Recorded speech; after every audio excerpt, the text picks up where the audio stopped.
Good morning, everybody. You are currently listening to a Tall Girls podcast hosted by a tall girl named India. I hope everyone who's tuning in today is doing super fantastic. Before I get into this episode, I do want to say make sure you're following me on my socials at a Tall Girls podcast on Instagram, TikTok, and Pinterest so that you can stay up to date on all of the latest podcast episodes and catch a glimpse of my everyday life. Also, feel free to leave me a review and let me know how tall you are. I'm genuinely curious. Everything is going to be linked in the description. Fun fact, I'm also starting a monthly newsletter. The link for that is going to be in the description so you guys can sign up. What's going to be in the monthly newsletter, you and I will both find out at the same time. But I intend to get more personal in there with you guys. Have like this little one-stop shop where there's resources and links to different tall clothing brands and the brands that I interview and stuff like that are going to be in that newsletter. So everything is just there laid out for you. And it's like for the entire month. So it's not like you're going week by week or every 2 weeks for each issue. It's just that everything for the entire month is just in that one newsletter. So it's simple and straightforward. So I don't know. I think that it will be cool. It's just like an experiment, no strings attached. Nothing has to be like super, super perfect or anything. We're just going to try it out and see how that works. So the link to sign up for a Tall Girls newsletter is going to be in the description. And I highly, highly recommend that you sign up just to, get the vibes. And by the time this episode is up, I will be in London. Well, if I schedule this properly, this will be the day that I'm actually flying back from London. I don't know. It's just too much math. I just know how many extra episodes that I need to do so that I'm good for when I'm on my trip. But yes, I will be going to London. This is kind of like the graduation trip for myself. Well, not for myself. I'm going with my mom, but this is my graduation trip, my gift for graduating and getting through 4 years of undergrad. Okay. So I will be going there for 9 days. And this is the 9 days is a pretty long time. And yes, I know that I studied abroad for a whole entire month. I lived in Italy for a whole entire month, but I don't even think I count that as a vacation. It was a semi vacation because I was able to do other things, but I was still going to school. This is my longest like vacation, no work, no school that I've had ever in my 22 years of existence. So that should be fun. And yes, I am going to be working ahead. I'm working ahead for work and I'm working ahead for this podcast because I just want to keep everything running smoothly and up to date. And, I've had like a good 3 weeks after graduation just to kind of chill and get it together. I'm not doing anything extra just yet because, I wanted to use this time to rest.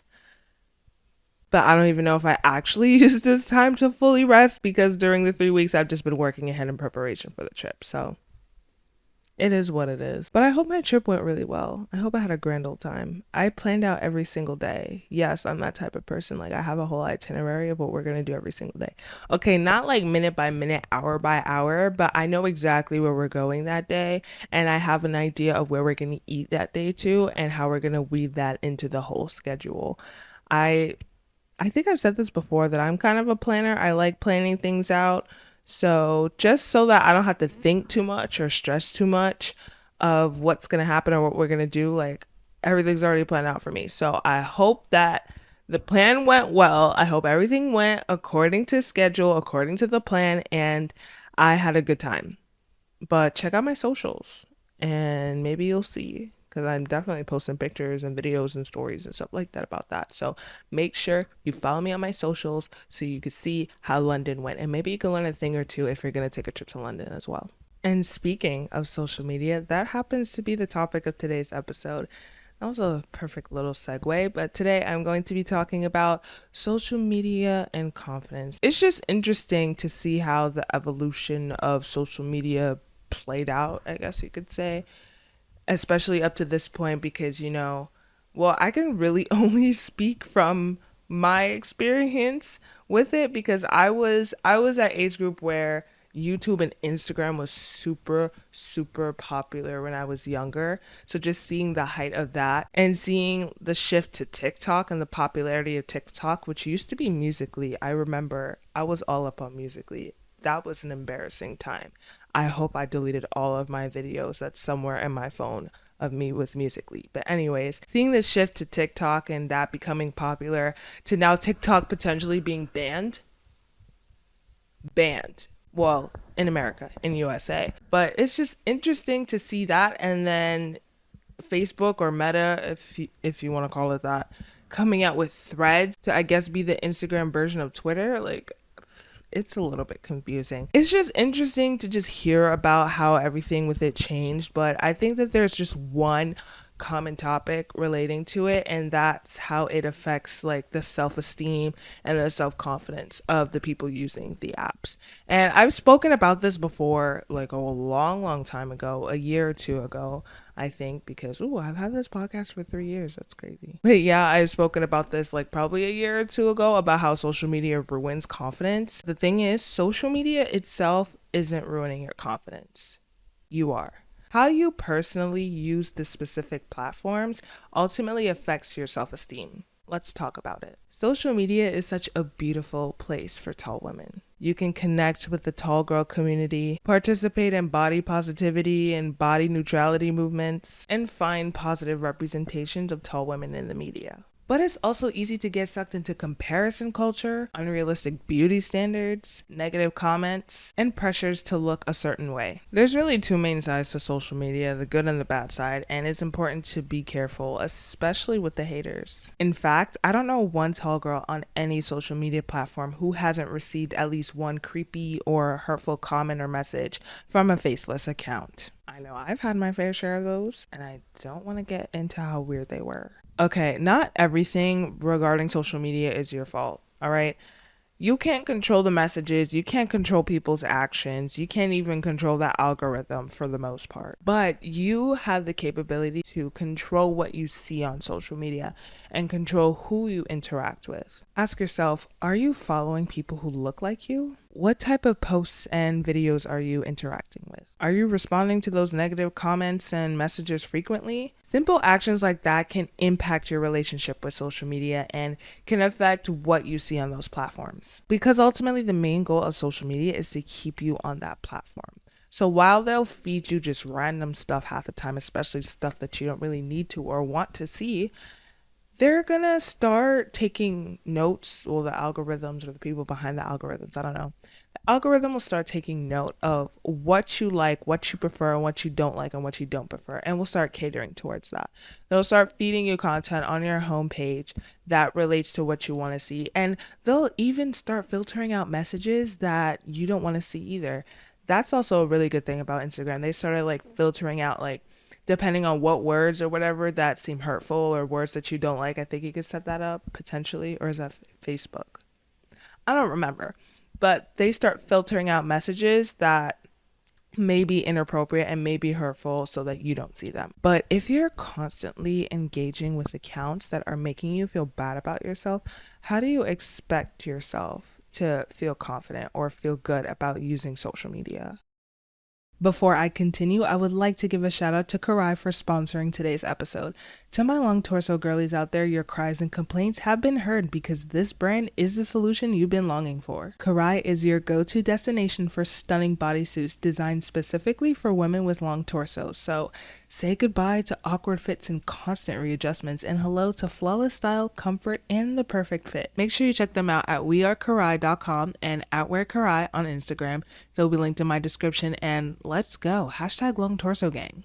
And in providing tips for you guys, I really wanted to say to follow people who look like you. But there are two sides to tall women on social media. The side with tall women who share confidence and fashion tips and resources to the tall girl community, and the side with tall women who use their height to sexualize themselves, leading other people to sexualize tall women. Take your pick on which side you want to be on.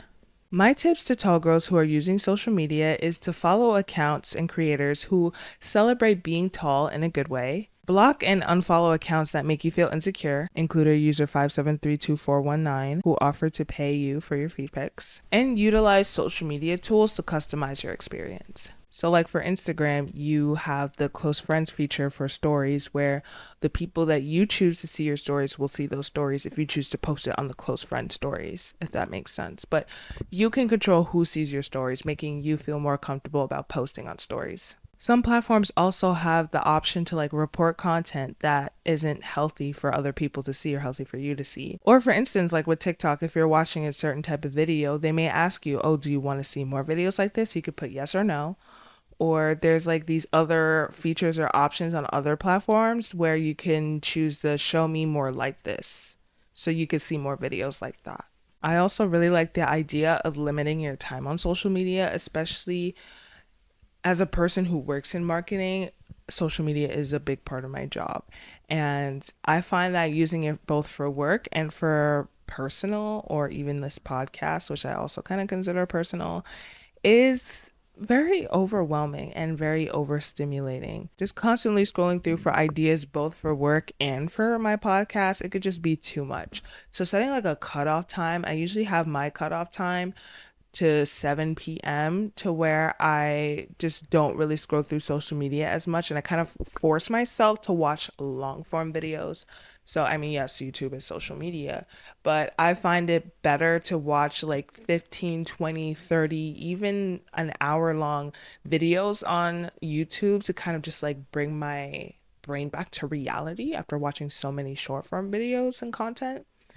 Even watching a TV show, like I try to say, okay, this is the TV show I'm going to be watching for a while. The episodes are usually 45 minutes to an hour long. So I tend to watch those as well to kind of like bring myself back to reality, make my attention span longer, if that makes sense. Limiting time on social media can definitely be helpful. And, like sitting in some grass, touching some grass, that's what we like to say, touching some grass, to kind of just ground yourself and remind yourself that, yeah, I am a human being who doesn't really need to stare at a screen all day. And I also really like muting my notifications. Like all of my notifications for social media are currently off. And see, that's even my emails, even for my emails, my notifications are off. And see, that's a good thing for my mental health because I'm not overstimulated. I'm not getting super anxious by all the notifications that I have building up. But the issue is, I take so long to respond to anybody. See, that's part of the reason why I kind of take a while to respond to you guys. Like, I respond anywhere from 24 hours, within 24 hours, to like days and weeks because I have my notifications off. So I don't see them right away. And then when I go on the app and I see, oh, you have like 10 messages, I'm like, oh, I kind of don't want to open them because that's a lot.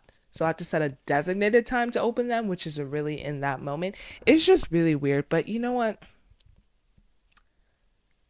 Mute your notifications if it works for you. Okay. If it's for work, I genuinely don't recommend it. I do it because every like 10 minutes or so, I'm constantly checking my emails to see if I got like any emails. So that's how I'm able to stay up to date with that. Or I just use Slack and Asana. I don't know why I'm going off on a tangent with this, but mute your notifications for social media if that's what works for you, because I know that's very helpful in making the whole situation just less overstimulating. And it's just weird that a lot of creators are like, yeah, turn my post notifications on so you know when I post. And then like you do that for like 5, 10 creators. That's too much, girl. Turn off them notifications, okay? I know you want to see their content, but your mental health is more important. But yeah, social media also can sometimes have a way of making you feel as though your height is just makes you out of place, makes you feel out of place in a way, especially when you're looking at a lot of these creators or even models, whether it's Instagram models or like actual models like that do that for work. Many of them are on the shorter side. And it's also it also feels as though they are more prevalent on those social media platforms when that's not even necessarily the case. So if you're a tall woman who is struggling with feeling confident about your height with social media, I do want to say that being tall is amazing. It can give you this power, this presence, this unique perspective on the world. But social media can be a complicated place for us, okay? Many people on there, including models, don't necessarily have that towering stature that we have. But that doesn't mean that we're not celebrated. Newsflash for the tall girlies, there are people who are literally editing and photoshopping themselves to make themselves appear taller. Like they literally want to have your height. So do us all a favor and stand with your back straight and your head held high. Thank you. But I do want to ask you guys, do you have any other advice on how tall women can use social media to feel more confident about themselves? Like, how can we use social media positively and to celebrate our heights? Feel free to share. Anyways, I'm going to end the episode here. Thank you so much for tuning in. I really appreciate it, and I appreciate you. As always, feel free to hit me up on my socials at A Tall Girls Podcast, and you can let me know what you thought about this episode. You can let me know what you think about social media. What's your stance on social media? Do you use it often? Do you try to limit it? How do you try to limit it? Let me know. I do want to have a conversation about this because I am very interested. I'm still trying, even as a marketer, I'm still trying to learn how to make social media work better for me in terms of my mental health and not getting overwhelmed and overstimulated about it. So I'm down to have a conversation. Everything is going to be linked in the description. Don't forget to sign up for my newsletter too. That's also going to be in the description. And I hope to see you at A Tall Girls newsletter. Yeah, so have a great rest of your day, week, month, year, life, whatever it is for you. And I'll catch you in the next one. Good night and goodbye.